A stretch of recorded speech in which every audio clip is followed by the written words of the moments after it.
esta computadora. Muy bien, en este momento estamos grabando ya la reunión. Entonces empiezo por preguntarles, ¿tienen algún comentario, alguna pregunta sobre temas de las clases pasadas, sobre el examen?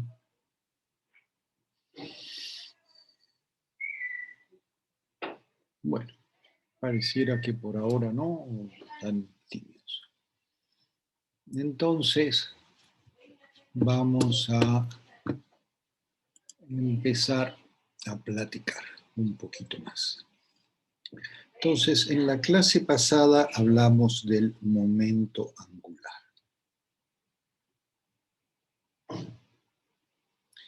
Y seguimos un camino peculiar. Bueno, un camino que en realidad no está. Dijimos que clásicamente el momento angular L es R cruz P, ¿sí? Y entonces lo que hicimos fue sustituir P por el operador P, que es menos I H barra gradiente.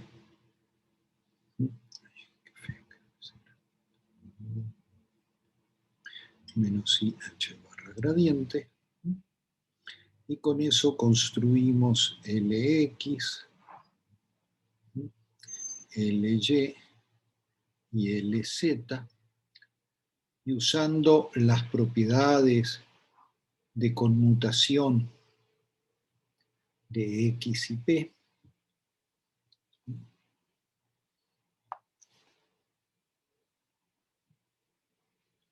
mostramos que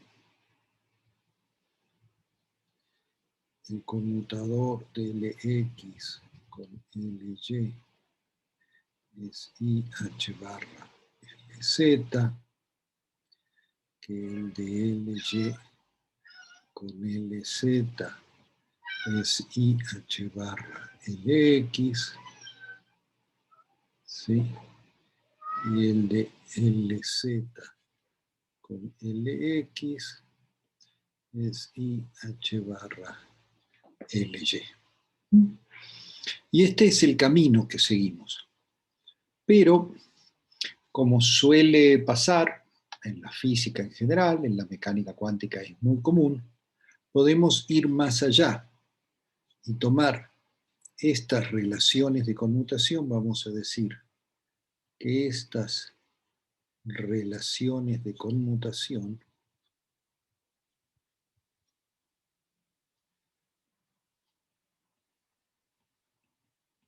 ¿sí? Junto con L cuadrado Li igual a 0 para I igual X, Y, Z, ¿sí? Definen el álgebra del grupo SU2. ¿Sí? Y esto quizás para, digamos, depende qué tan familiarizados estén o qué tanto se acuerden, quizás de su curso de cálculo, donde hablaron de grupos, es simplemente, decir un grupo simplemente es un conjunto con una operación. ¿Mm? Y lo que tiene que pasar es que ante la operación, es decir, la operación mapea dos elementos de un grupo a un elemento del grupo. Entonces, que el grupo sea cerrado ante esa operación. ¿Sí? Eso es todo. Y entonces, este es el grupo, uno de los grupos más sencillos que existen dentro de los que usamos en la física. ¿Sí? Y entonces uno podemos llamar, digamos, podemos llamar, se le suele llamar momento angular generalizado.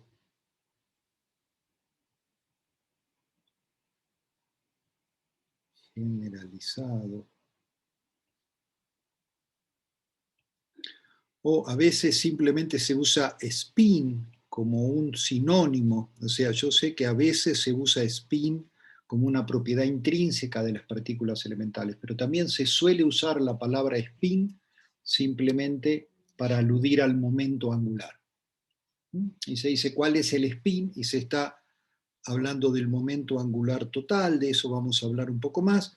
Es cualquier conjunto de objetos que cumple con esta álgebra. Cualquier conjunto de operadores que cumplen con esta álgebra. ¿Sí? O sea que cuando uno calcula los conmutadores, esto es lo que ocurre.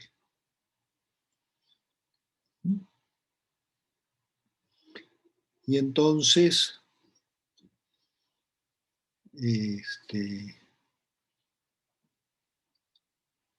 esto me permite ir mucho más allá. Habíamos definido también los autovalores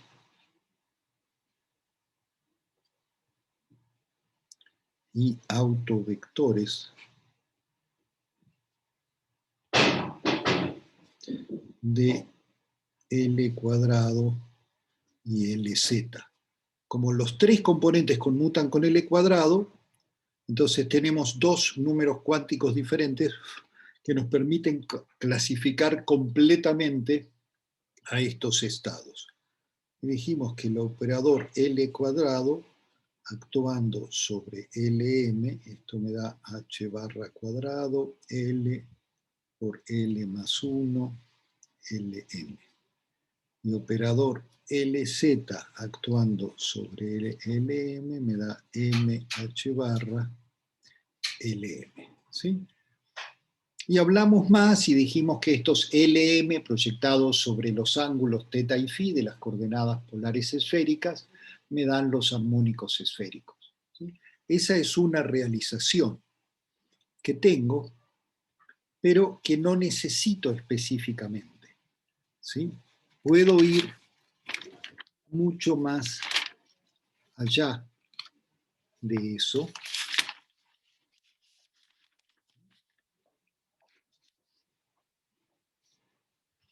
Entonces, sí, bueno, vamos a recordar algo porque también nos va a ser útil después. También definimos L más como Lx más ILY y L menos como el complejo conjugado, Lx menos ILY. De hecho, dijimos que Lx, Ly y Lz son operadores hermitianos. Y lo que vemos es que como Lx, Ly y Lz conmutan con L cuadrado, entonces también lo hacen L más y L menos. Entonces, L más y L menos me cambian en 1 la proyección de Lz, pero no cambian el valor de L. Estos son propiedades importantes y las vamos a reencontrar un poquitito más adelante. Entonces, la clase pasada hablamos de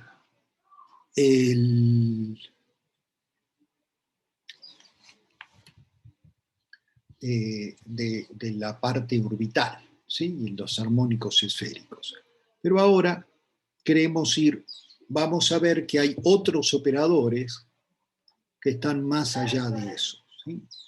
Entonces, los más sencillos están asociados a unos objetos que llamamos matrices de Pauli.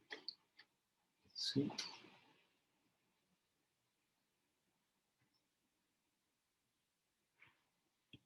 Que son matrices de 2 por 2. ¿Sí? Y estas se definen de esta manera. Usualmente se usa esta notación. Esta es sigma X, esta es sigma Y,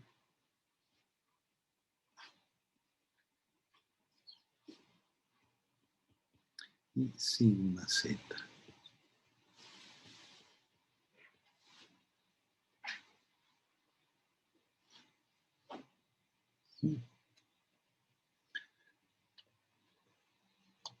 Y estas matrices tienen varias propiedades muy interesantes.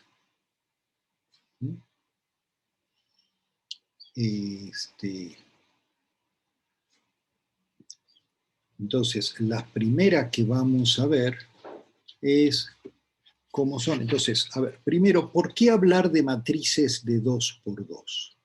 Y eso sí, como la clase pasada me fui muy de frente y con los cálculos y no les conté un poquito las ideas que para mí hay atrás, esta vez quiero hacerlo.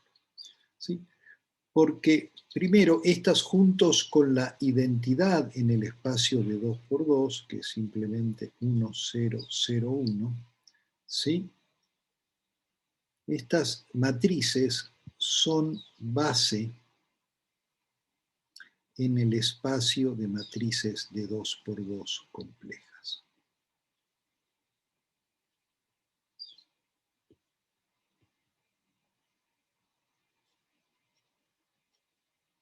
Quiere decir que cualquier matriz de 2 por 2 se puede escribir como una combinación lineal de estas. ¿Sí? Entonces, esto es muy útil, pero además, ¿por qué hablar? Porque nosotros hasta ahora hablamos de algunos ejemplos, ¿sí?, de resolver la ecuación de Schrödinger, y en particular te hablamos de estados ligados, del oscilador armónico, el pozo cuadrado, y hablamos, muchos de ellos tienen espacios infinitos, o sea, un número infinito de niveles discretos, hablamos un poquitito del continuo, pero resulta que en general trabajamos con espacios discretos. Y si podemos, con un número pequeño de estados. ¿Por qué? Porque es más fácil hacer las cuentas. ¿Sí? Entonces, si bien en este curso y en los cursos que ustedes han tomado, mucho del curso de la mecánica cuántica tiene que ver con resolver las ecuaciones diferenciales y emplear funciones especiales para resolver, como hemos hecho ahora, el átomo de hidrógeno, el oscilador armónico, en general esto no se hace. En general se trabaja con la representación matricial en espacios finitos. ¿Sí? O sea, uno construye una base numerable, que puede ser finita o infinita. Si es infinita, la tengo que truncar, y tengo que ver hasta dónde es válido mi truncamiento.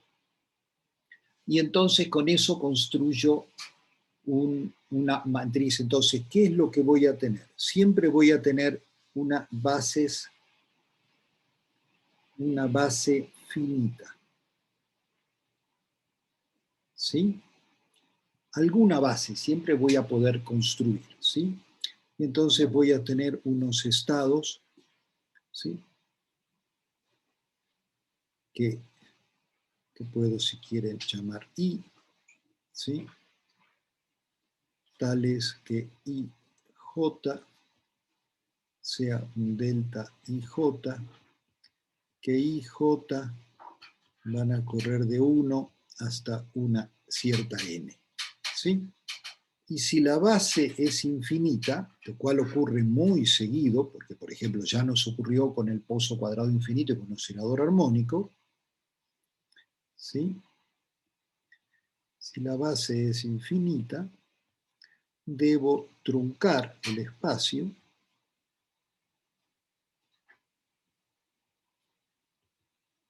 ¿sí? En este caso me estoy refiriendo a truncar cuántos elementos de la base me quedo, ¿sí?, y revisar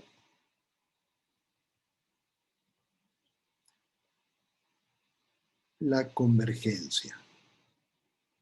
O sea, esto es simplemente un procedimiento técnico con el cual uno se fija qué resultados dependen del truncamiento y cuáles no. Si mis resultados dependen del truncamiento, no debo confiar en ellos, porque quiere decir que si hago más grande mi base, van a cambiar. Si mis resultados, si cambio el truncamiento, lo hago crecer un poco y mis resultados no cambian, digo, entonces es muy probable que mis resultados ya estén convergidos. Entonces, eso. Entonces, en general vamos a trabajar en esa base. Y entonces vamos a construir una matriz hamiltoniana.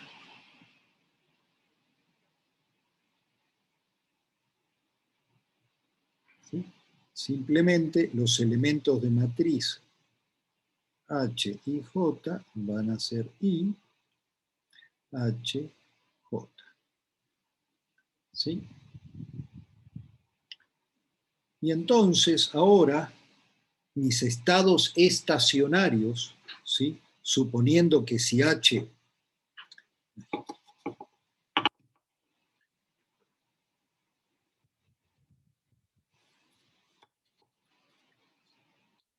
entonces, si V no depende del tiempo,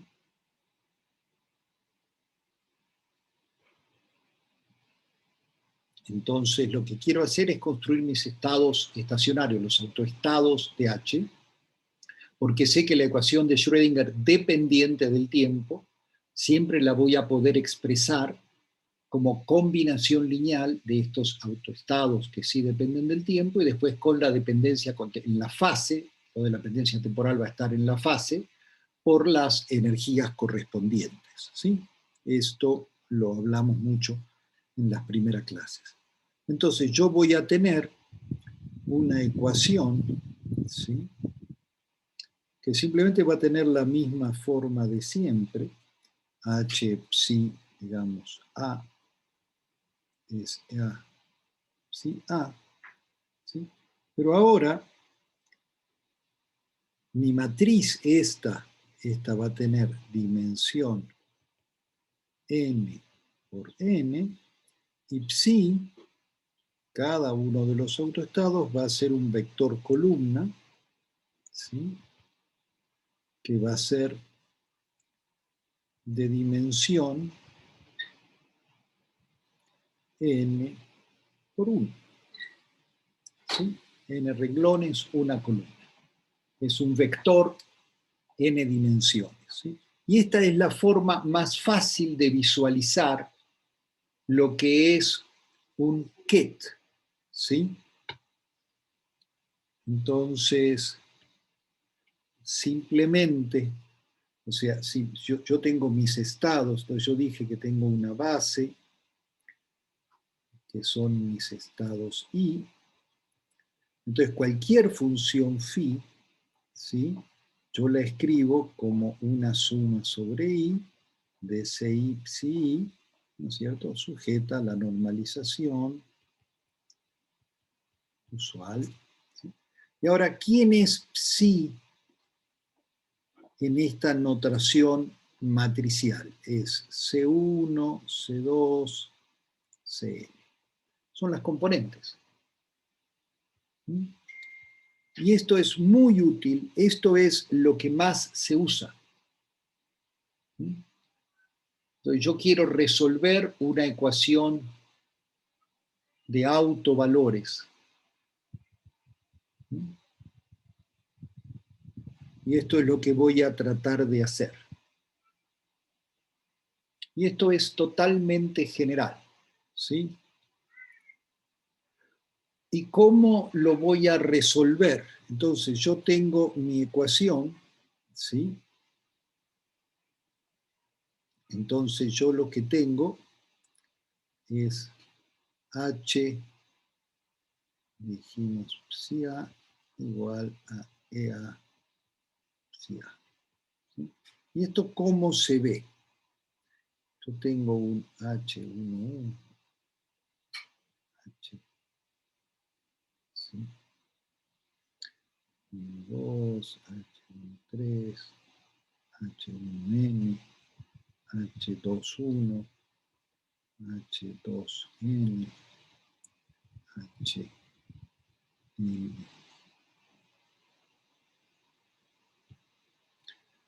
H,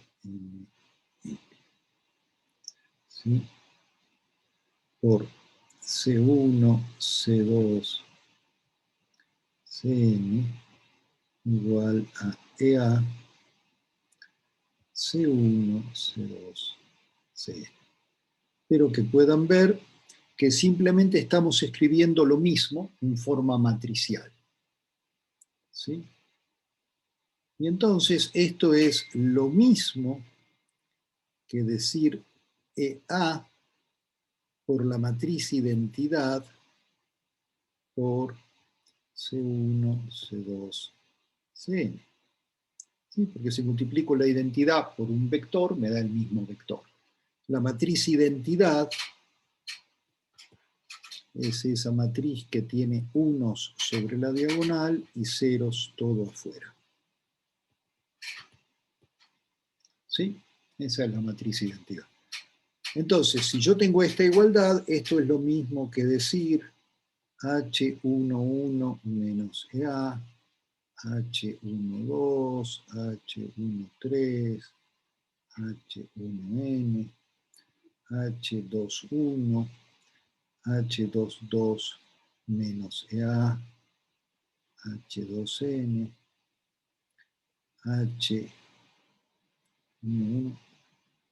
H11, aquí me equivoqué, este es HN2, HN2, HNN menos EA, actuando sobre C1, C2, Cn igual a 0. ¿Sí? Entonces, aquí hay dos posibilidades. ¿Sí? Es decir, lo que quiero conocer son la familia de todas las EAs, ¿sí? La familia de todas las EAs, que van a ser los autovalores, y los vectores, psi-as, ¿sí? Que van a ser los autovectores. Ahora, esto tiene dos soluciones. La solución trivial,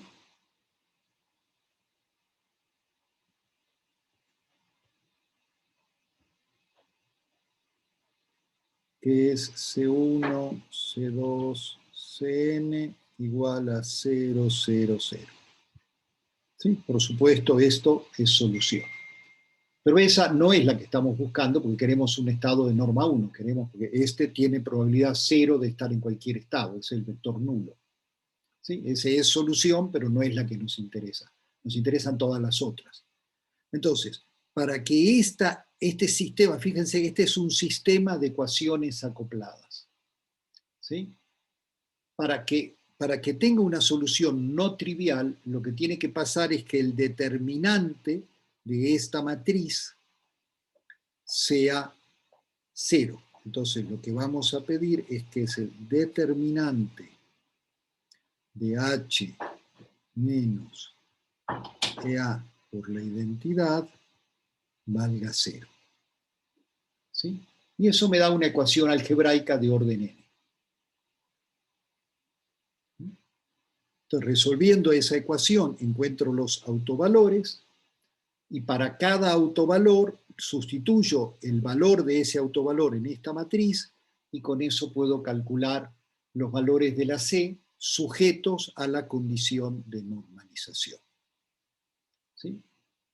Este es el procedimiento absolutamente más usado en lo que se llama mecánica cuántica no relativista de muchos cuerpos. Y esto tiene que ver con lo que se llama materia condensada, física molecular, física atómica, física nuclear de baja energía y un poco de la física subnuclear.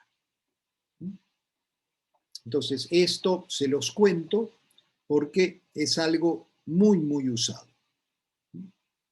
Entonces, este es el procedimiento. Y hay como este es un procedimiento que se ha usado desde hace muchísimos años en la física cuántica, en todas las áreas, hay muchos programas de computadora, ¿sí? De hecho, en matemática hay un comando que se llama Eigensystem. Ustedes le ponen una matriz y les da los autovalores y los autovectores de la matriz directamente. Y ahí, si no, hay paqueterías en C, en Fortran, en Python, en Julia, en lo que gusten, hay paqueterías que hacen eso, porque es muy, muy usado. Muy bien.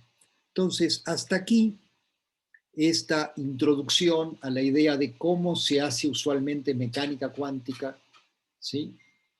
Cuando tengo que diagonalizar un hamiltoniano. ¿Cuál es la base que voy a usar? Una que me venga cómoda, ¿sí? Esa es una pregunta equivalente a qué sistema coordenado uso en un problema de mecánica clásica, ¿sí?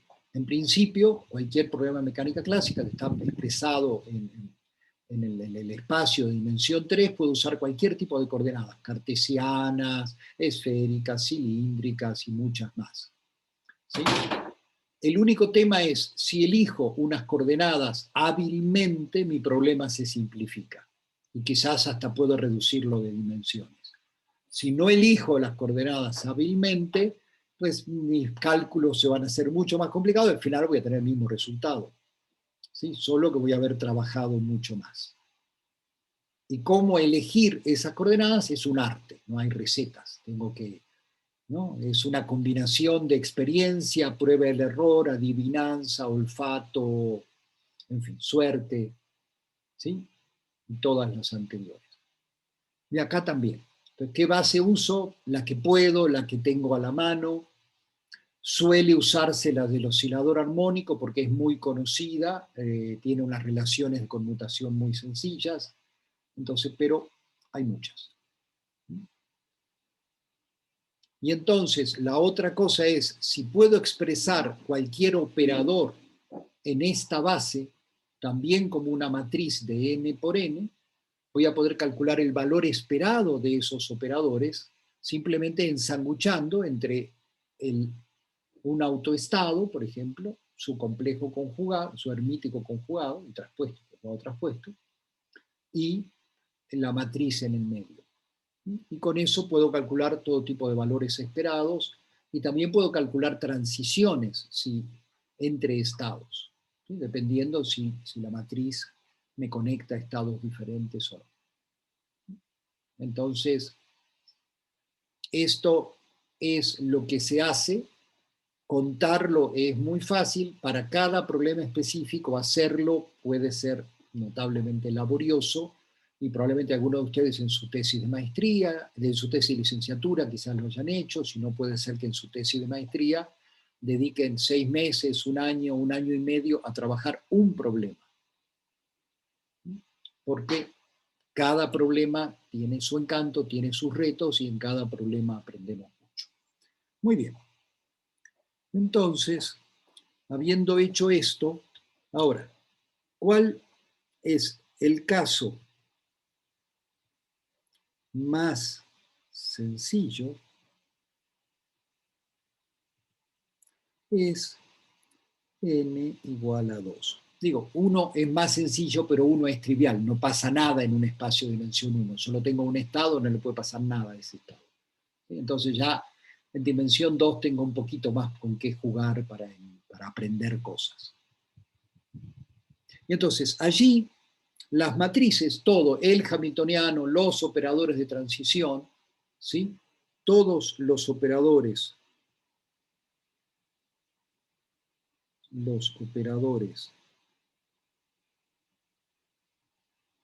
de interés los puedo expresar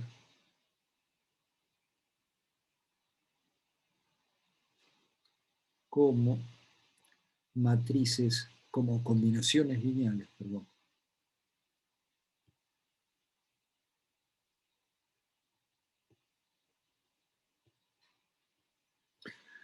Como combinaciones lineales de matrices de Pauli.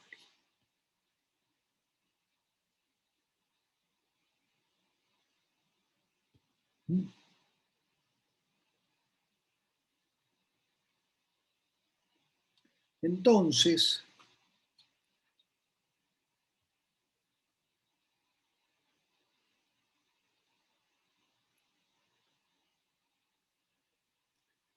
¿qué es lo que nos va a interesar? Las relaciones de conmutación de las matrices de Pauli. Entonces vamos a ver quién es sigma X con sigma Y. ¿Sí? Y esto es simplemente sigma X, sigma Y menos sigma Y, sigma X. ¿Sí? Y esto es igual a 0, 1, 1, 0, por 0 menos y 0 menos 0 menos y 0 por 0, 1, 1, 0. Entonces esto me va a dar 0 por 1, esto me va a dar i, este me va a dar 0, ¿sí? Este me va a dar 0 y este me va a dar menos i. Menos, y ahora tengo menos i, este por este me da 0, este por este me da 0 y este me da i. Entonces esto me da 2i veces 1, 0, 0, menos 1, ¿sí? Y esto me da 2i sigma z.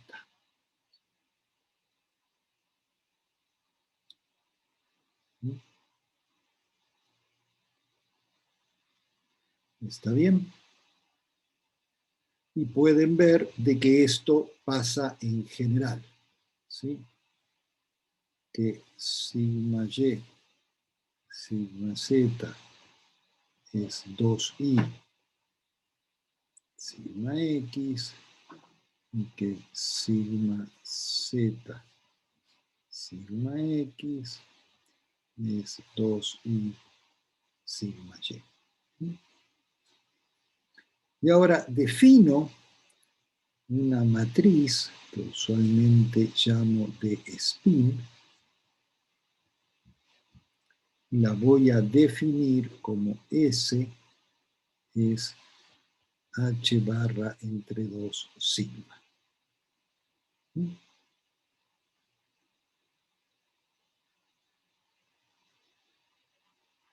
Entonces ahora voy a ver quién es el conmutador de Sx con Sy.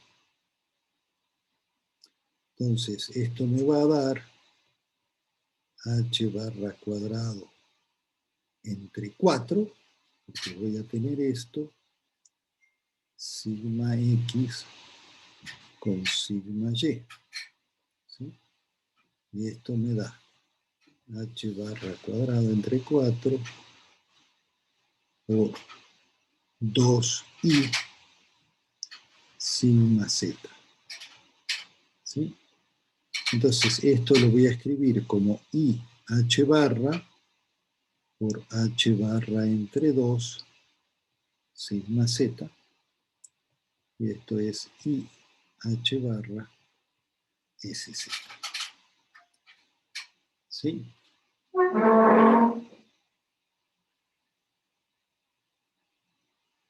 Y por supuesto, las otras heredan lo mismo. Entonces, como pueden ver, las componentes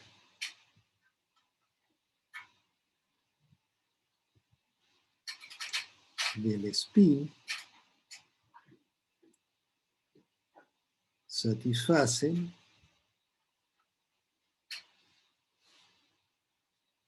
el álgebra S2, ¿sí? O sea, se comportan como un momento angular.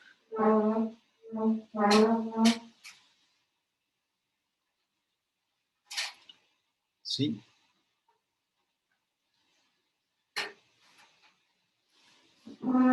Y esto es sumamente cómodo, ¿sí?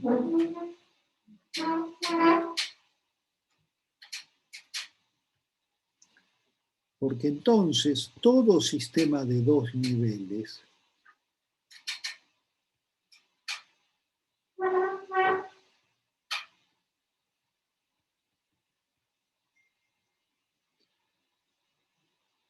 se puede estudiar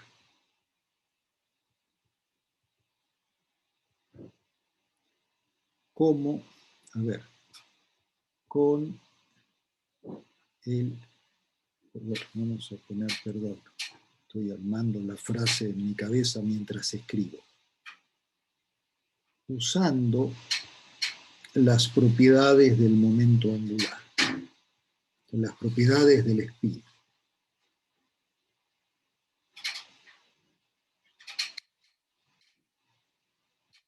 Y entonces, ¿qué van a encontrar? Van a encontrar ustedes expresiones como pseudo-spin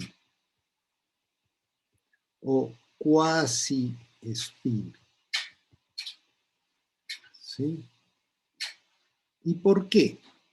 Porque hay montones de sistemas de dos niveles que no tienen nada que ver con ninguna rotación ni con ningún momento angular, pero que se van a trabajar como un sistema de dos niveles. ¿Sí? Y se van a hacer muchos. Y cuando tengo muchos de estos, voy a poder acoplarlos y manipularlos con las reglas del momento angular. Entonces, esto aparece por todos lados. ¿Por qué? Porque estos sistemas de 2x2 son muy usados. Es decir, es muy fácil. Yo tengo, por ejemplo, el átomo de hidrógeno, pero si estoy mirando solo una transición entre dos niveles, puedo hacer, y a veces es útil, muchas veces, la aproximación de que solo esos dos niveles me interesan y ignoro todos los otros. Y eso lo hago con el átomo de hidrógeno, el oscilador armónico, digamos, casi todos los sistemas tienen unos espectros infinitos, discretos, continuos, ¿sí? Los sistemas son muy ricos, pero muchas veces, o sea, todo el tiempo estamos haciendo montones de aproximaciones para poder hacer algo en mecánica cuántica, porque como ya les dije, los problemas que revisamos hasta ahora son los únicos que se pueden resolver exactamente. Sí, bueno, hay algunos más de álgebra, algunas otras álgebras con las que se puede jugar, ¿sí? Pero no hay mucho más. Y entonces se hacen montones de aproximaciones.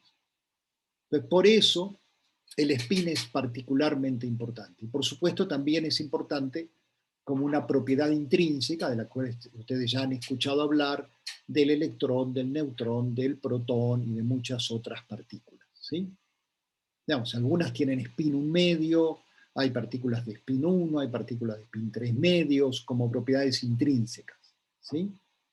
Ahora, todas esas satisfacen las mismas relaciones. ¿Sí? Y eso además hace, ¿sí?, que se las pueda combinar, ¿sí?, lo cual es notable. Entonces, matemáticamente, ¿sí?, entonces, yo por un lado tengo esto, que puedo tener muchos sistemas de dos niveles. Por otro lado, tengo que muchas partículas elementales o no tan elementales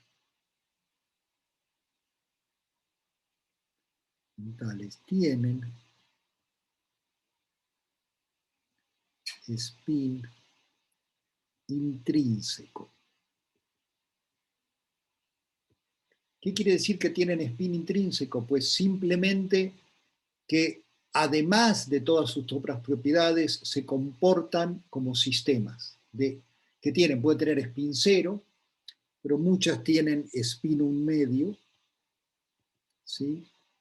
Esos son los que más han escuchado ustedes hablar, el electrón, el protón, el neutrón, ¿sí? Hay algunas que tienen spin 1, quizás la más famosa es el fotón.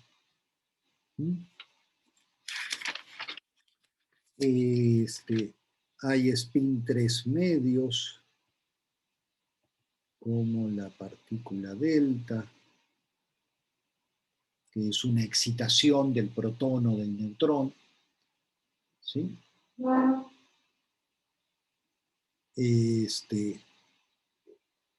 Algunas de estas se las describe como sistemas compuestos, ¿sí? Y otras se las considera fundamentales. Eso depende del tipo de teoría que estamos usando, ¿sí?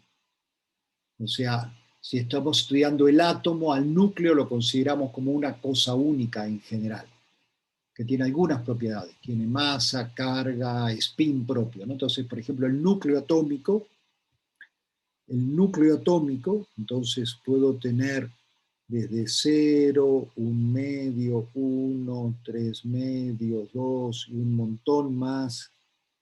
Y aquí hay hasta como 20 H barra, lo que quieran. ¿Sí? Todas estas están en unidades de H barra. ¿Sí? Muchas más, por ejemplo, el núcleo atómico. Y depende de las escalas de energías, de la dinámica que estoy estudiando, si al núcleo lo veo como única partícula, es decir, algo que, porque por ejemplo este spin del núcleo se acopla con el momento angular orbital de los electrones y con el spin de los electrones. Todo eso ocurre y tiene efectos observables, ¿sí? Pero depende de los rangos de energía, ¿sí? Entonces el núcleo lo puedo ver como un único objeto, como una partícula, además muy, muy pequeña y esencialmente centrada en el centro de masa del átomo, o lo puedo ver como un objeto compuesto si lo que estoy haciendo es física nuclear. Entonces mis partículas fundamentales son los protones y neutrones, que son estos objetos ahí de spin 1 medio. Ahora, si me voy a un rango de energías más altas, si me voy a otro tipo de descripción, entonces resulta que protones y neutrones los veo en términos de quarks, ¿sí? Y los quarks también son objetos de spin 1 medio, ¿sí? Entonces describo bariones, ¿sí? Y mesones, según si están formados por un quark y un antiquark, o si están formados por 3 quarks o 3 antiquarks. ¿Sí? Todo esto espero que han mencionado, aunque sea a la pasada en su curso, que en el repaso que están haciendo de física moderna. ¿Sí? Entonces, todas estas, ¿sí? Entonces, estos spines en particular, estos spines se pueden acoplar entre sí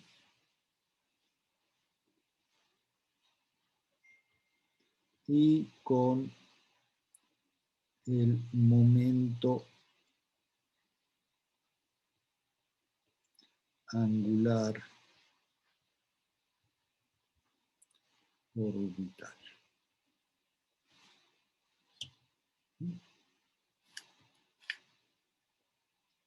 Muy bien.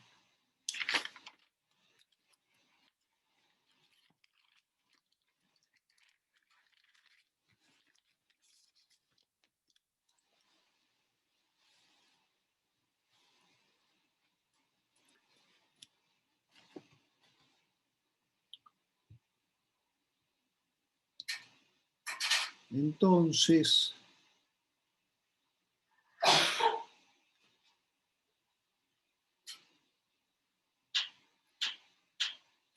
ahora vamos a ver algo. Ya tengo estas propiedades del spin en general, y ahora lo que voy a ver es algo del tratamiento que voy a hacer de estos estados, ¿sí?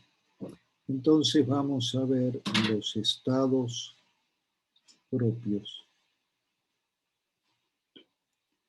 del spin.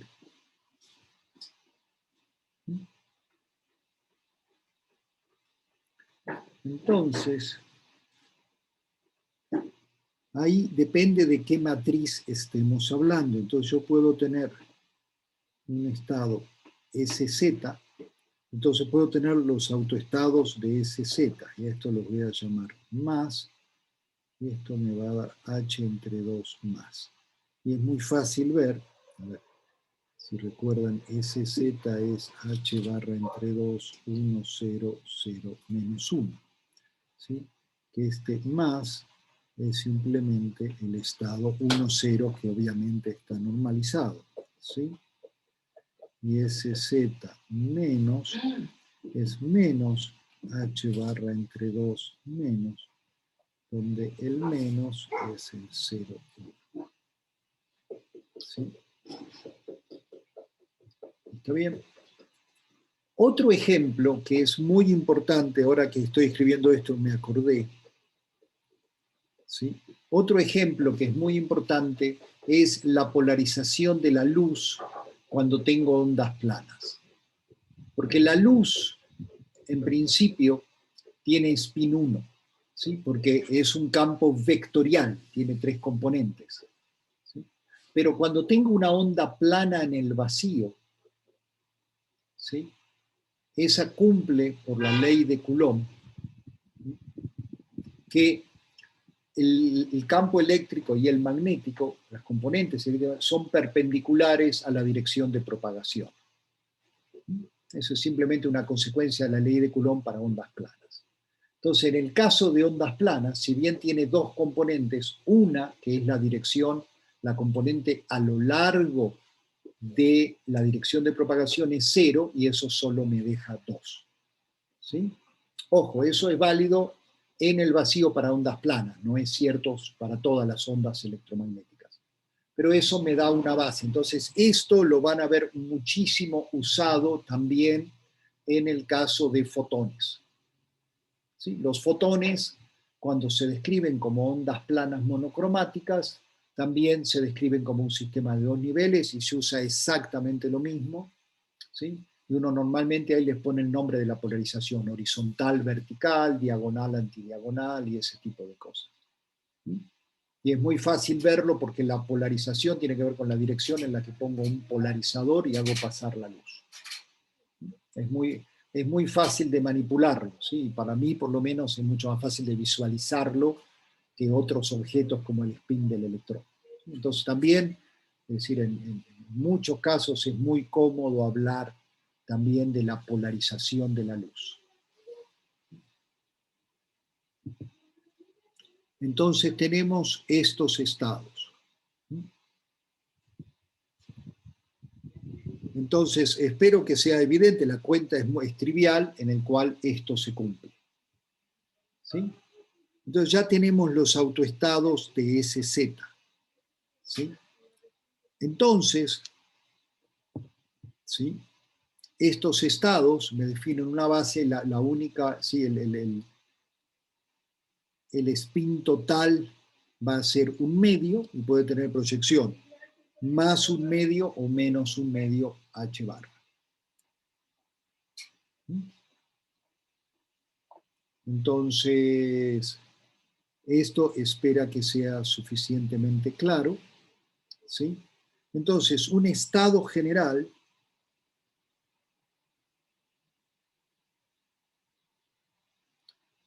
lo puedo escribir en esta base como psi, ¿sí? Como A más B menos, y eso es particularmente bonito porque es simplemente AB. Y eso siempre lo voy a hacer, incluso veamos, en bases mucho más grandes, siempre el 1000, el 0100, el 001, siempre puedo usar esa nomenclatura para mis bases.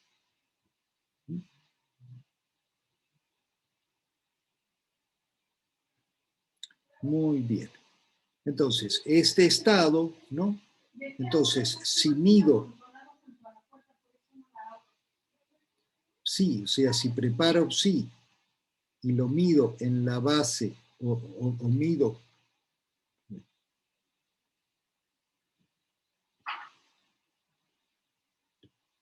si mido SZ del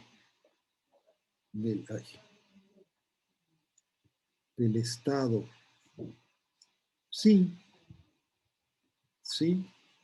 Tengo dos resultados posibles. Solamente dos resultados posibles. ¿Sí?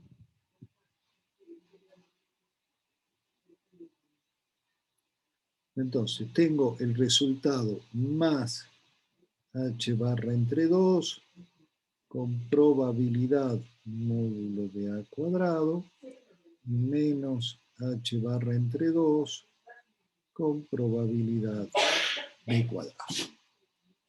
¿Sí?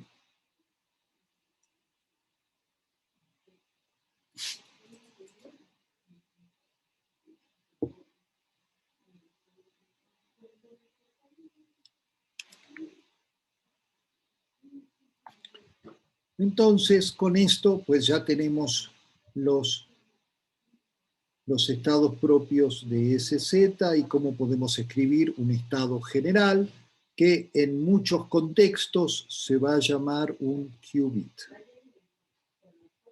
¿Sí?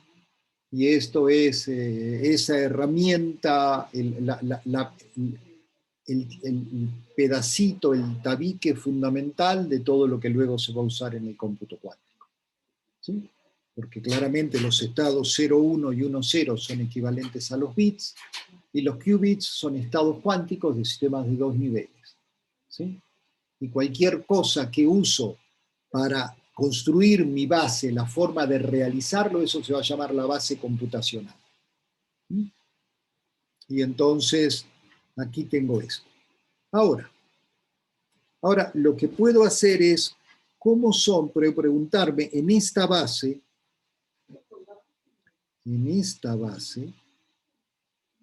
¿sí? ¿Cuáles son los estados propios de Sx?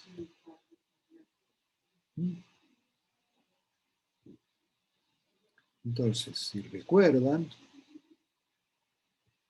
Sx es h barra entre 2, 0, 1, 1, 0. Entonces, ¿qué es lo que voy a querer? Encontrar un estado en esta base que satisfaga una ecuación de este tipo, ¿sí? Donde AX es cada uno de los autovalores y X ket es el autovector. ¿Sí? Y esto simplemente lo escribo como h barra entre 2, 0, 1, 1, 0, ¿sí? Menos a sub x por la matriz identidad 1, 0, 0, 1, ¿sí? Actuando sobre el estado G igual a 0. Este es el caso general que les contaba, ahora aplicado a matrices de 2 por 2. ¿Sí? Y entonces, para que la G no sea un vector trivial, el vector nulo, necesito que esta matriz, la matriz, entonces ahora tengo una, es decir, esto lo que me está diciendo es que voy a tener menos AX, H barra entre 2, H barra entre 2, menos AX sobre G vale 0, ¿sí? Y entonces para no tener una solución trivial necesito que el determinante H barra entre 2, H barra entre 2 menos AX sea 0, ¿sí? Y esto es muy fácil porque me dice que ax cuadrado menos h barra cuadrado entre 4 tiene que ser 0, de donde el autoestado tiene que ser más menos h barra entre 2. ¿Sí? ¿Está bien?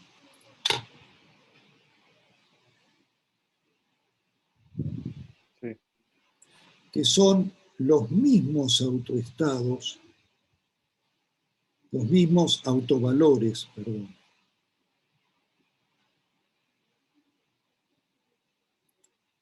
de SZ, ¿sí? Quiere decir que no importa en qué dirección midamos, siempre obtenemos dos valores propios y siempre son los mismos, ¿sí? Lo cual es muy razonable porque refleja simplemente una simetría, o sea, nosotros elegimos SZ arbitrariamente, podemos elegir cualquiera de ellos, ¿sí? Siempre es lo mismo. Y ahora,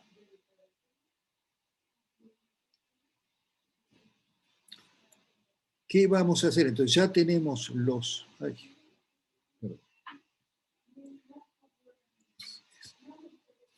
Entonces ya tenemos los autovalores, ahora queremos los autovectores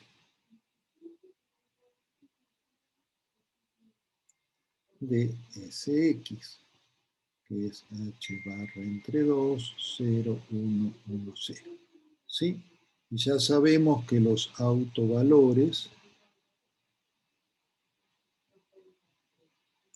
son más menos h barra entre 2. Entonces vamos a calcular el primero. Vamos a tener, entonces tenemos Sx, ¿sí? G era AX G. Muy bien. Y ahora vamos a decir que este G es un alfa más beta menos, ¿sí? O sea, simplemente es alfa beta. Donde luego vamos a pedir que alfa cuadrado más beta cuadrado valga 1. Y entonces vamos a pedir esto. Entonces vamos a tener primero el caso 1. ¿Sí? En que AG es h barra entre 2. Entonces ahí lo que tenemos que h barra entre 2, 0, 1, 1, 0, alfa beta es igual a h barra entre 2, alfa beta. ¿Sí?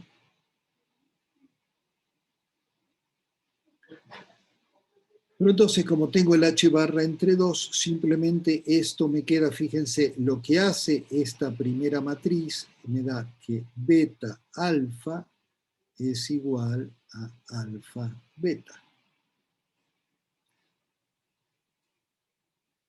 ¿Sí? De donde es claro que alfa tiene que ser igual a beta. ¿Sí? Y como tenemos esta condición de normalización, esto tiene que ser 1 entre raíz de 2. Y luego tenemos el caso 2, en que AX es menos h barra entre 2.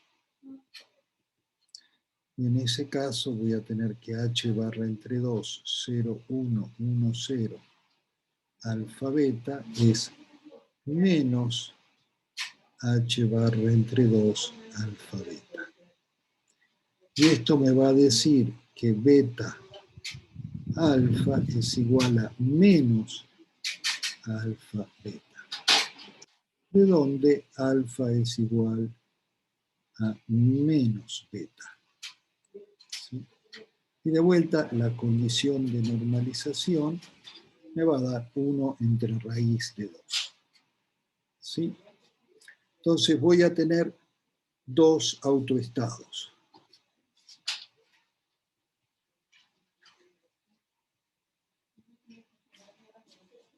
¿Sí?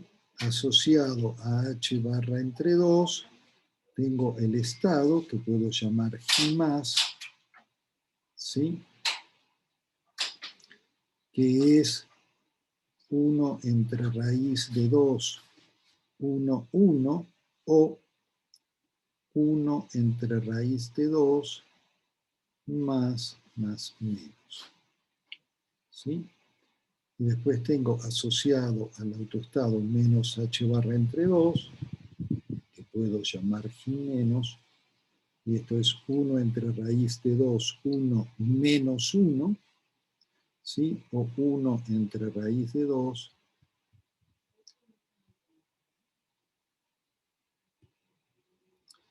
más menos menos.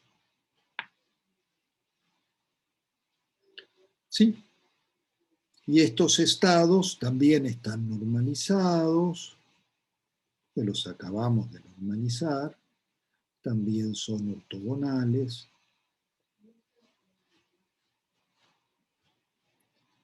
¿Sí?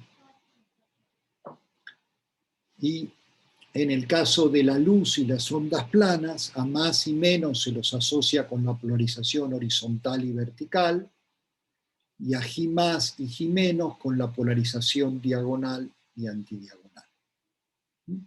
Y es muy fácil, en el caso de la luz, pasar de unos a otros simplemente usando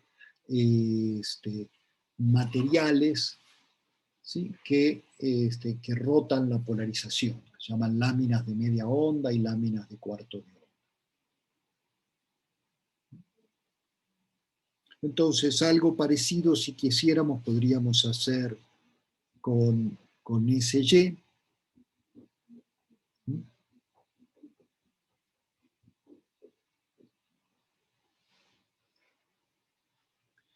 Y entonces tengo que estos también son una base, ¿sí?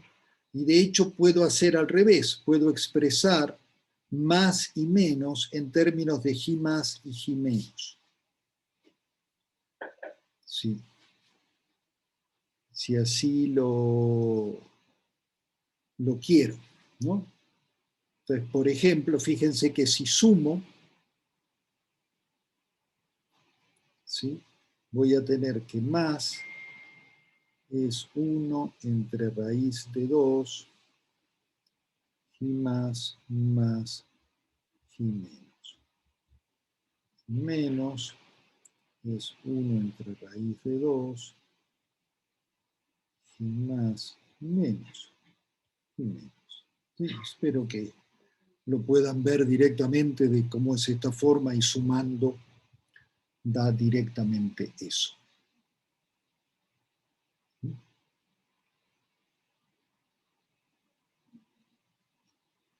Entonces, pues todo esto, como he venido, ha sido mi práctica durante todos estos cursos, lo estoy tomando bastante de Griffiths, quizás menos algunos comentarios que son de mi cosecha, ¿no? Entonces vamos a hacer un pequeño ejercicio. Vamos a poner un estado psi, que lo escribimos como 1 entre raíz de 6, 1 más i, 2. Este es un estado normalizado en la base, expresado en la base de SZ. ¿Sí? Y ahora me pregunto, ¿qué probabilidad hay de encontrar como resultado h barra entre 2 y menos h barra entre 2 al medir SZ y SX?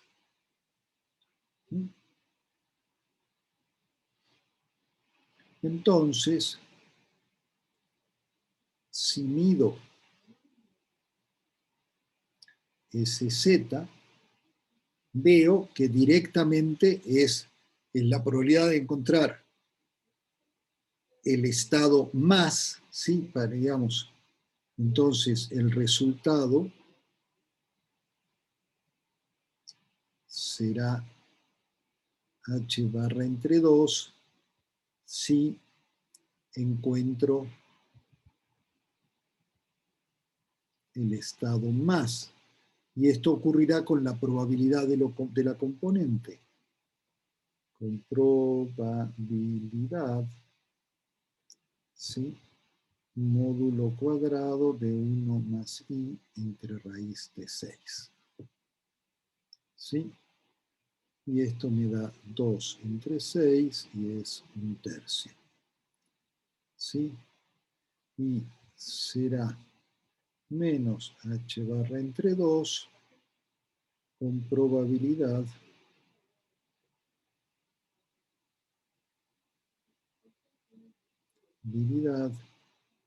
módulo cuadrado de 2 entre raíz de 6, acá me faltó el cuadrado, ¿sí? Que es 4 entre 6 igual 2/3. ¿Sí? Y esto es simplemente porque escribí psi como 1 más 1 más i entre raíz de 6 más 2 entre raíz de 6 menos. ¿Sí? Y entonces reconocí las componentes y esto me da. Esto es simplemente un ejemplo. Es decir, lo que a muchos nos gusta, Griffiths lo dice y yo lo suscribo completamente. Esto es solo el ejemplo más sencillo, no totalmente trivial, de todo lo que hemos venido hablando. ¿Sí? De que cuando mido solamente puedo encontrar los valores propios del operador, que es el que estoy usando para representar la medición, y que las probabilidades son las componentes, todo eso que ya lo dijimos. Pues acá simplemente estamos haciendo un ejemplo que es de los poquitos donde podemos hacer todas las cuentas a mano. ¿Sí? Y eso es particularmente bueno. Entonces, esa parte es muy sencilla. ¿Sí? Y ahora, ¿qué pasa si mido Sx? Pues ahora lo que quiero hacer es expresar psi en la base Sx. ¿Sí?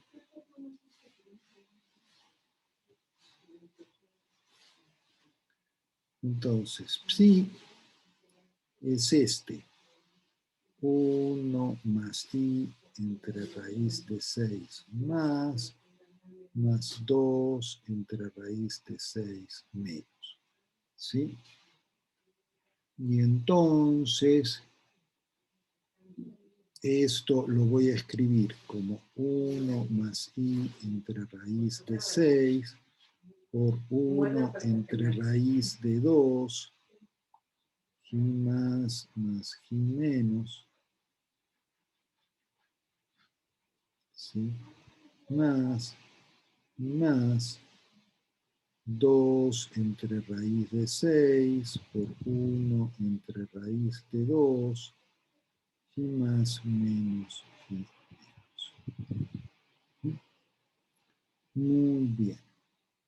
Y esto me queda, ¿sí? Entonces, sí, cuando hago las cuentas, ¿sí? Me queda 1 entre 2 raíz de 3 por 3 más i más, ¿sí? Más i menos 1 y menos. ¿Sí? Permítanme, voy a prender la luz aquí porque no estoy viendo nada.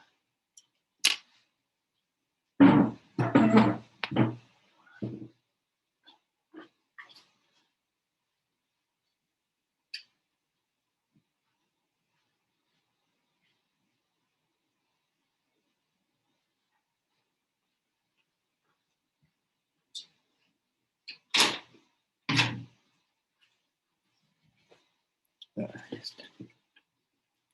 Muy bien. ¿Sí? Entonces, este es el resultado que estamos buscando. ¿Sí? Ahí ustedes pueden con calma reproducir sus cuentas. ¿Sí?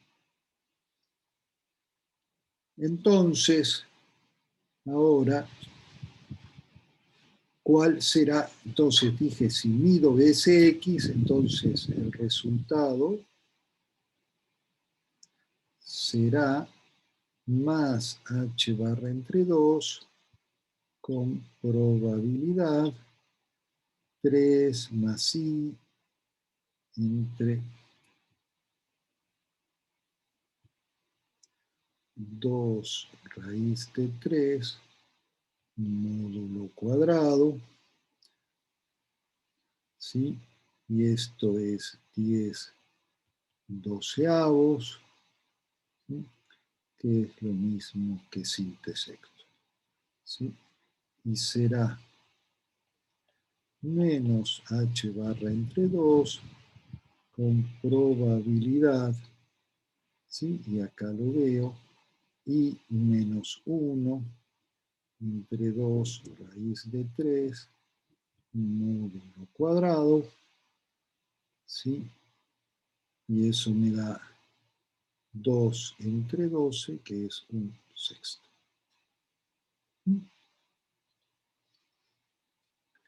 Y por otro lado, si hago muchas mediciones, ¿cuál será el valor promedio? Profesor, el valor esperado de h barra sobre 2 positivo no debería de ser 8 doceavos, que serían 4 sextos. A ver, acá tengo 3 más i. Este es un número complejo. El módulo cuadrado del numerador es el cuadrado de la parte real más el Ah, cuadrado. Es 9 más 1, 10. ¿Sí? ok. ¿Está bien? Sí. No, y sí, digamos, lo bueno es que suma 1. De hecho, ayer estaba preparando y me equivoqué justo en esta cuenta y me di cuenta porque no sumo 1, entonces la revisé con mucho cuidado, me di cuenta que había hecho un error en uno de los pasos intermedios. Ok. Sí. Entonces ya me quedé tranquilo de que estaba bien. ¿Sí? Sí, gracias. Entonces, otra cosa que podemos preguntarnos es, para este estado, ¿cuál es el valor esperado de Sx? ¿Mm?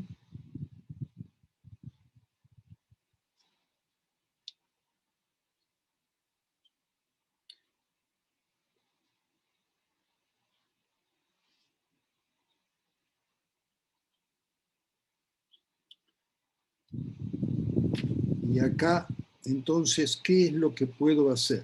¿Sí? Entonces, hay dos formas de hacerlo, que las dos son muy sencillas. Uno es poner 1 entre raíz de 6, y acá voy a tener 1 menos i2. Fíjense que este es el traspuesto conjugado. Entonces, del vector columna este, ahora tengo el vector renglón y es el conjugado. ¿Sí? Y ahora voy a tener h barra entre 2, 0, 1, 1, 0, 1 entre raíz de 6, 1 más i, 2. ¿Sí? Y es cuestión de hacer las cuentas, ¿sí?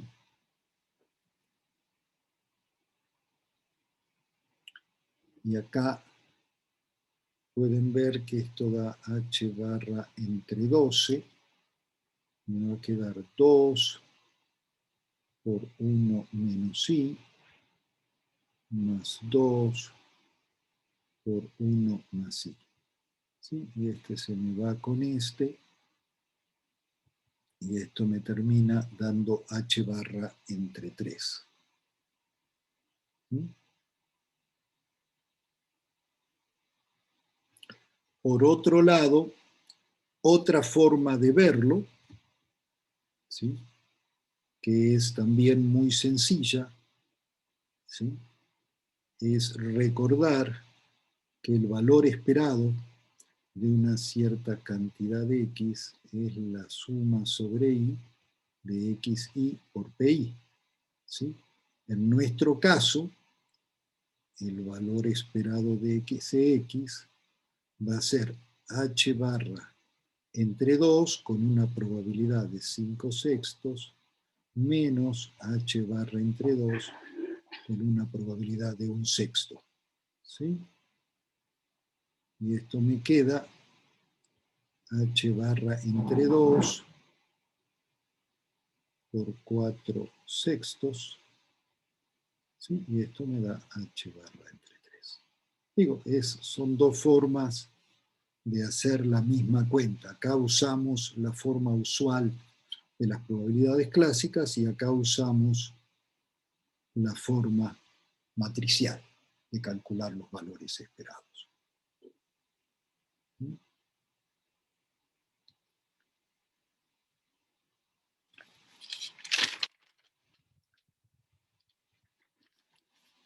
Bueno, ¿cómo vamos hasta acá? ¿Bien, más o menos? Bien. Bien, bien, bien. Muy bien. Entonces, ahora vamos a estudiar un caso muy específico, ¿sí? Entonces, justamente, ¿sí? Vamos a estudiar, ¿sí?, la relación entre el spin y el momento dipolar magnético.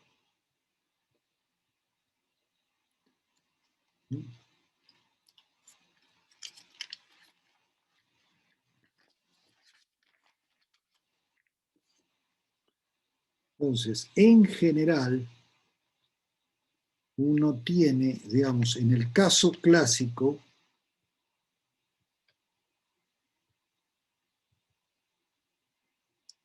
uno tiene que la magnetización para un objeto cargado, ¿sí? Por ejemplo, para una esfera cargada uniforme es Q entre 2m por L.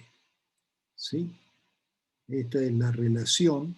O sea, yo tengo una esfera rotando, cargada, una esfera dieléctrica que rota, justamente como tengo unas corrientes, eso me da una magnetización a lo largo de la dirección del eje de rotación, que es la dirección en la que apunta el momento angular de ese objeto. ¿Sí? Y entonces hay una proporción directa que clásicamente para una esfera dieléctrica es esta Q entre 2m.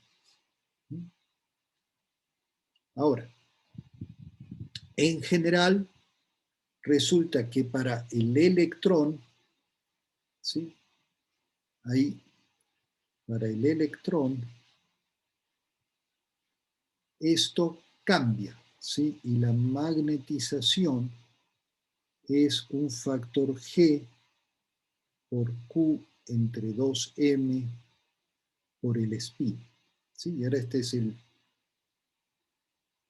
donde, ¿sí?, de este G, digamos, tiene varias propiedades. Primero, clásicamente, si el electrón fuera una esfera, uno esperaría que fuera 1.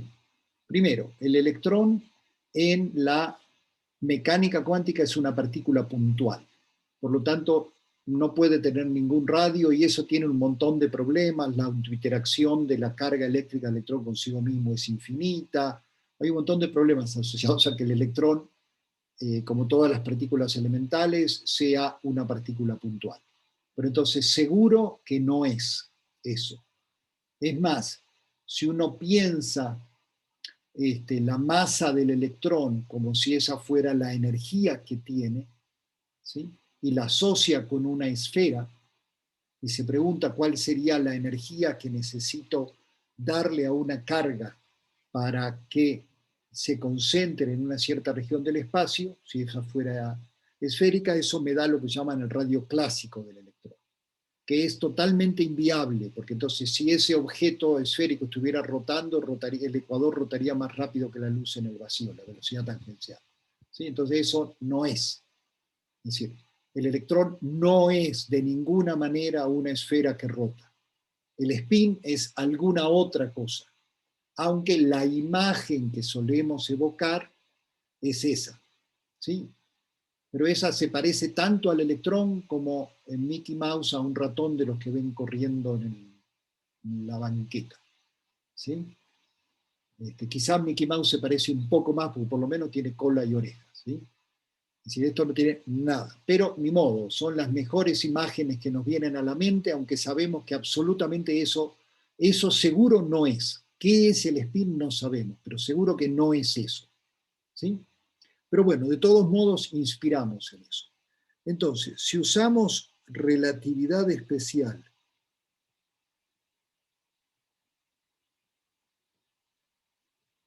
más mecánica cuántica,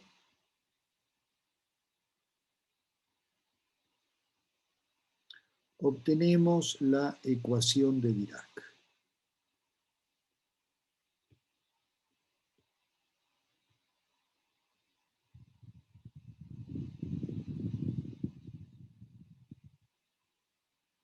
Y esa ecuación de Dirac predice que G vale 2. ¿Sí? Luego, si uno usa teoría cuántica de campos,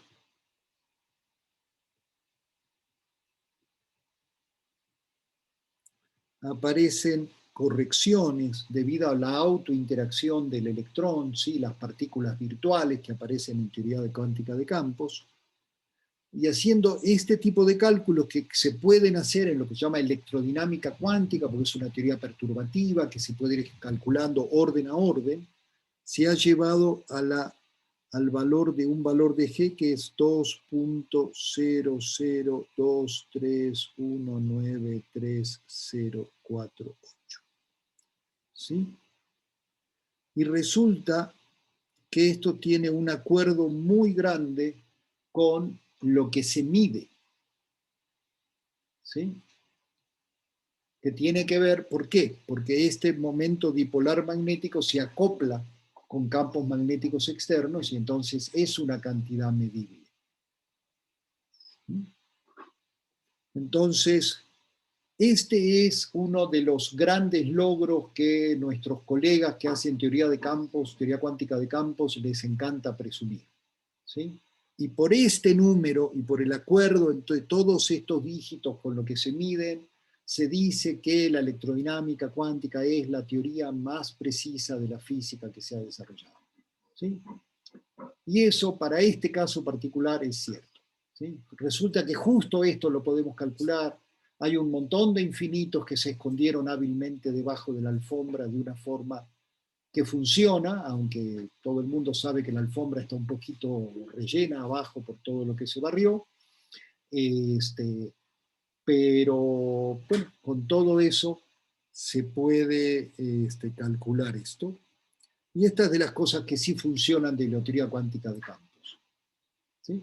Si ustedes tienen amigos, si ustedes practican teoría cuántica de campos, pueden preguntar la lista de cosas que no funcionan, que es notablemente larga, pero todo el mundo dice, no, no se preocupen, eso ya pronto lo vamos a resolver. Pero eso siempre lo decimos los físicos, ¿no? Llevamos desde Galileo diciendo esas cosas. Antes no, porque no se llamaba física exactamente.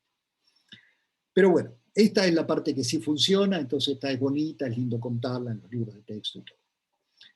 Entonces, ¿sí? Normalmente a veces a esta cantidad se le llama gamma S, ¿sí? Simplemente para ponerla toda junta, ¿sí? Entonces, y de hecho esto tiene, por supuesto, es decir, uno esperaría que si esto fuera muy generalizable, funcionara para el protón y para el neutrón, y eso no es cierto.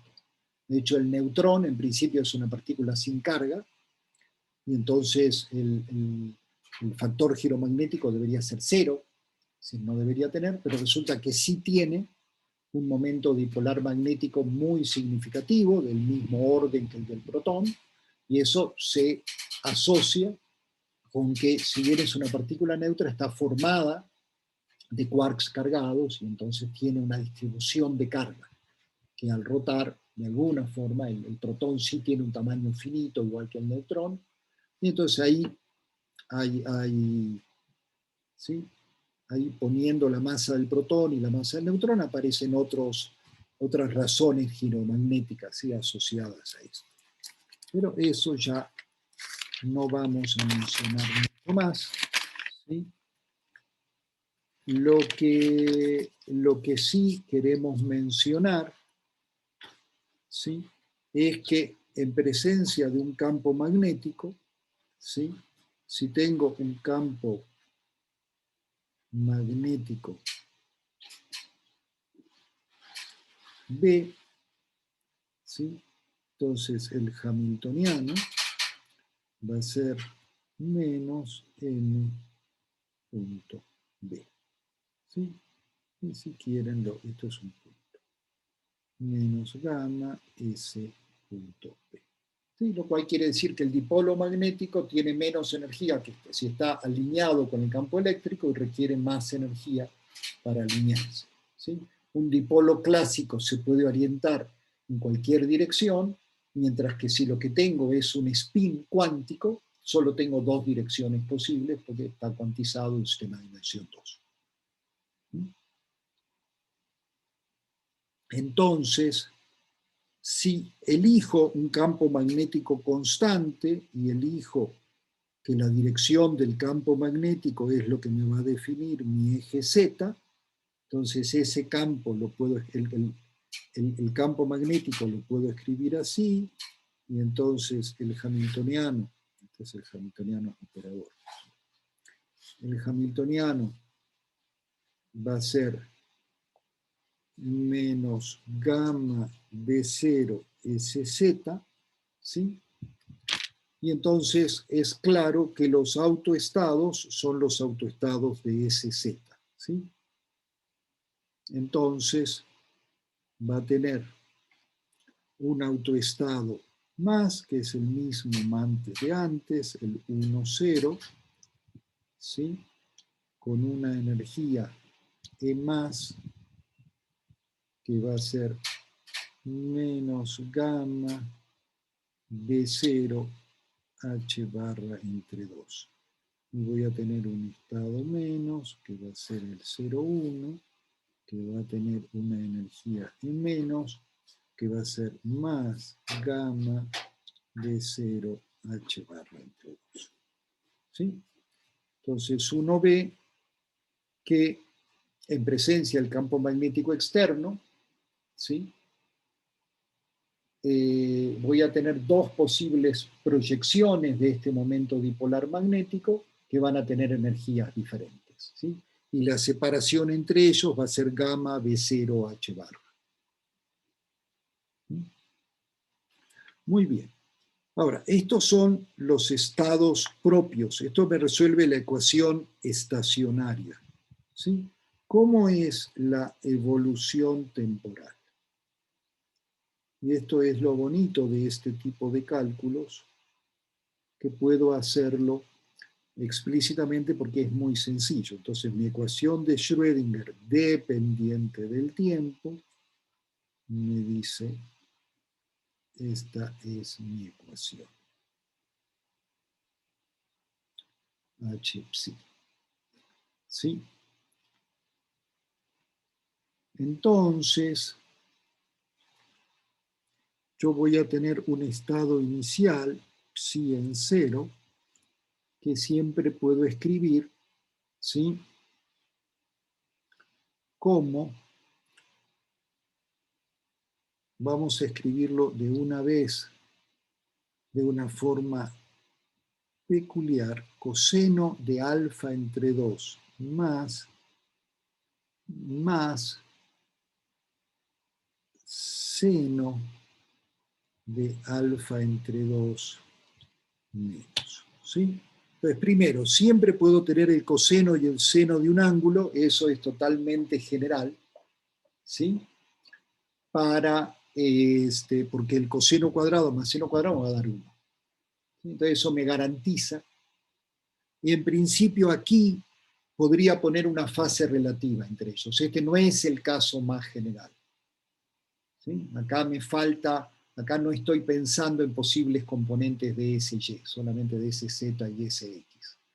¿Sí? No es el caso más general, pero las cuentas salen más fáciles si no le agrego esa fase extra. Solo estoy eligiendo resolver un problema limitado. ¿Sí? No es lo más general, pero es suficientemente general para que sea interesante. ¿Sí? Entonces sabemos simplemente que si estas son las componentes iniciales, pues psi de t va a ser simplemente, ¿sí?, coseno de alfa entre 2 e a la menos i, y acá voy a tener gamma de 0 h barra, esto es i entre h barra t, ¿sí?, más seno, perdón, pero acá como tengo un menos con un menos, me va a dar un más. Seno de alfa entre 2 e a la menos i entre h barra gamma de 0 h barra entre 2 menos, ¿sí? Entonces pueden ver que un h barra se me va con el h barra, ¿sí?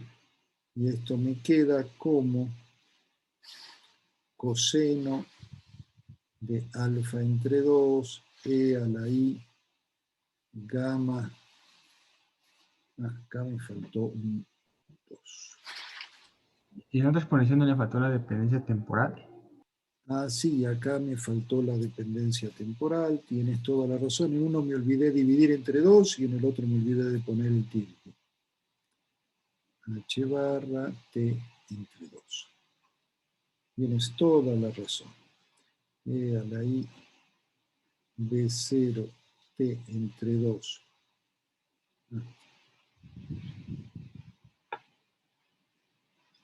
¿Sí? Seno de alfa entre 2 e a la menos i gamma de 0.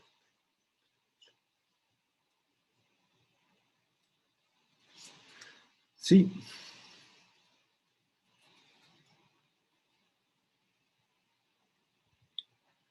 Entonces,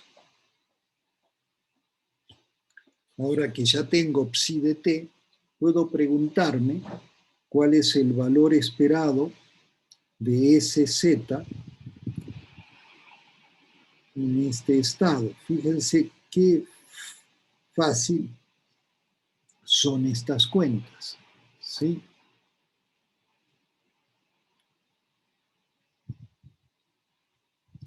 Entonces, esto me va a quedar como h barra entre 2, este es del SZ, y acá tengo coseno de alfa entre 2, e a la menos i, gamma de 0 t entre 2, seno de alfa entre 2, e a la i gamma de 0 t entre 2, ¿sí?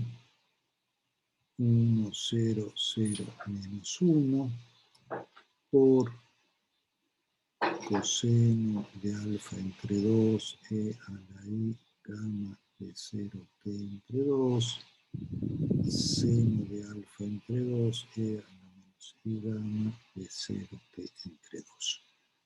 ¿Sí? Y esto me da h barra entre 2, y si ustedes hacen las cuentas van a ver que esto da coseno cuadrado de alfa entre 2 menos seno cuadrado de alfa entre 2, ¿sí? Y esto es lo mismo que h barra entre 2 coseno del ángulo doble, o sea, 2 alfa entre 2, y ahí se ve por qué desde el principio elegimos poner alfa entre 2, para que nos puede h barra entre 2 coseno de alfa. ¿Sí? y podemos hacer algo, lo mismo podemos hacer para Sx.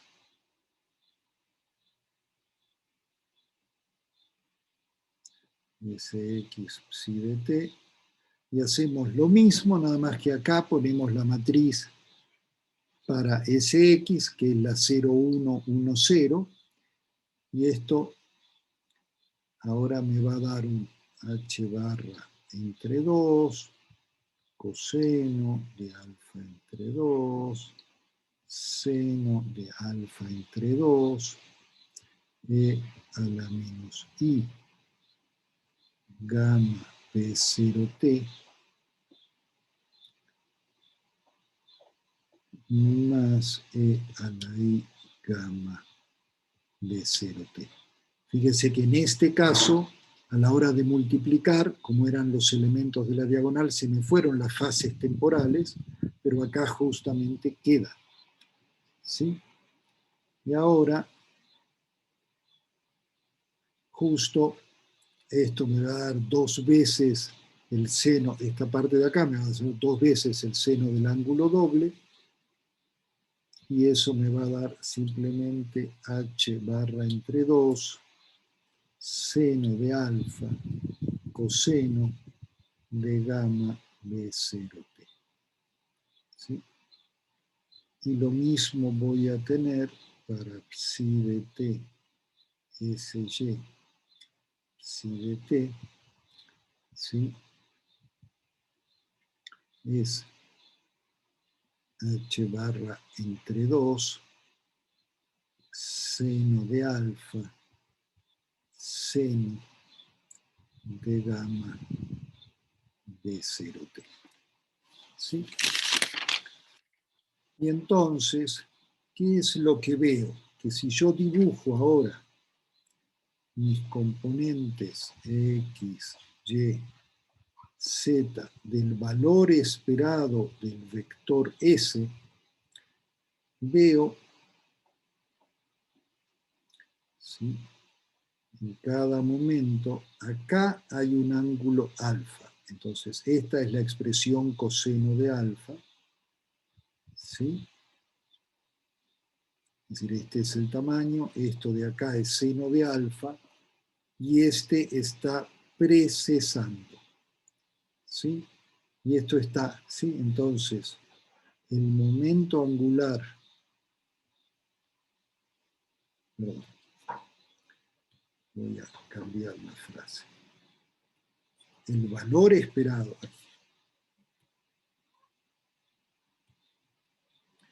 el valor esperado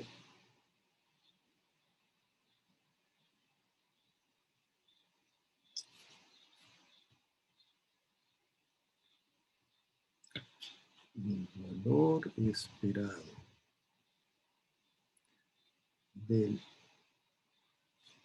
espino del momento angular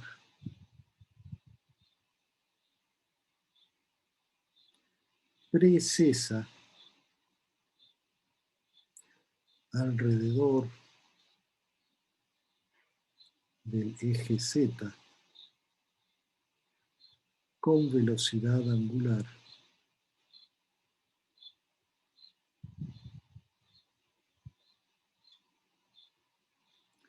omega igual a gamma de 0. ¿Sí? Y forma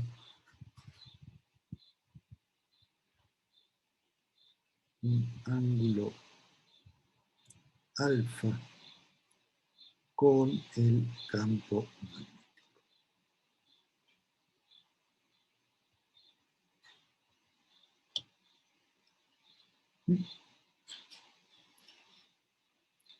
Entonces, esto es el valor esperado. Ahora, entonces, uno diría, bueno, pero ¿qué pasa si mi estado inicial está completamente alineado con el campo magnético? ¿Sí? Entonces uno diría, ah, mira qué interesante, entonces alfa vale 0, ¿sí?, en esta expresión de acá, ¿sí? Alfa vale 0, entonces la expresión, ¿sí?, en promedio el valor esperado de SY y SX va a ser 0. Pero eso es el valor esperado, no pueden ser los valores instantáneos, porque SX, SY y SZ tienen un conmutador diferente de 0. Y del principio de indeterminación, nosotros sabemos que hay una indeterminación mínima que está dada por el conmutador, el valor esperado del conmutador al cuadrado. ¿Sí?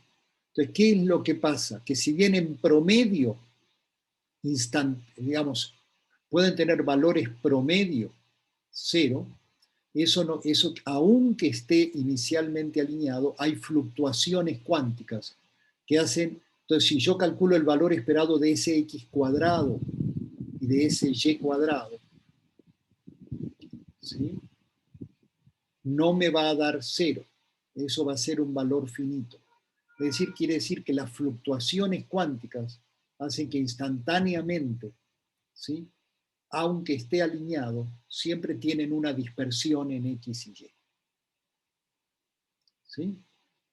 Entonces hay que tener en cuenta esto, ¿no? De que esto es un valor esperado, es un valor promedio. Muy bien. Bueno, entonces creo que con esto hemos hecho bastante un repaso de lo que hay, ¿sí? Esto mismo, es decir, este tipo de hamiltonianos, ¿sí? Es decir, este tipo de hamiltonianos que es menos gamma B0SZ, ¿sí?, se usa para espines mucho más grandes que un medio, ¿sí?, y me abre, y eso es el efecto Zeeman.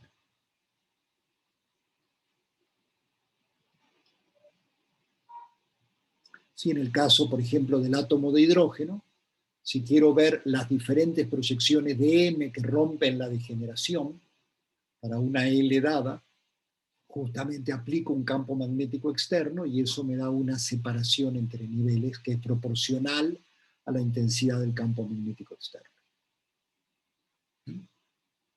Muy bien. Siendo 5:45, vamos a tomar 5 minutos de descanso. Antes de eso, si hay alguna pregunta o comentario.